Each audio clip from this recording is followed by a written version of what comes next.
Nation. Some people in Florence who want to see this Confederate statue moved from outside the courthouse say they don't see much help coming from a pair of resolutions the Florence City Council passed Tuesday night. While both of them address a future movement of the statue, these activists fear it's just a game.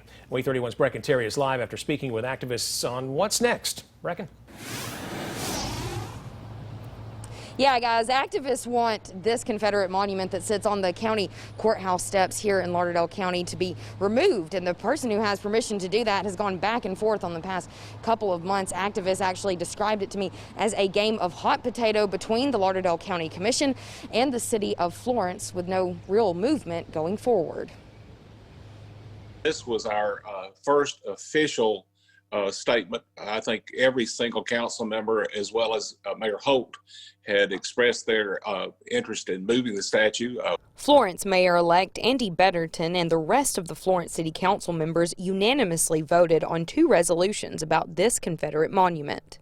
One, to ask the county commission to allow us to come on that property, and the other to actually ask the Alabama Historical Monuments Commission for a waiver to allow us to do so.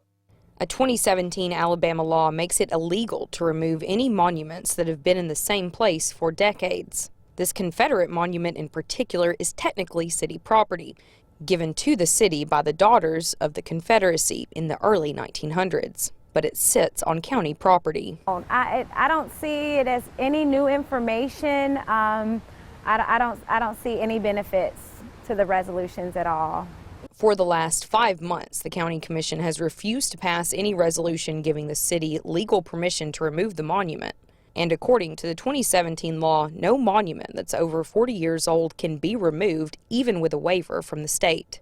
It's the same game of hot potato we've been playing for almost 5 months now, especially the waiver process. We know that the committee that's assigned to approve waivers says that the waivers can't even apply to monuments that are over 40 years old. So we would be automatically disqualified since ours was erected in 1903. And then asking the county to draft a resolution, that question has been asked over and over again, and they've been very clear that that's not going to happen. So I don't understand why this is supposed to be good news.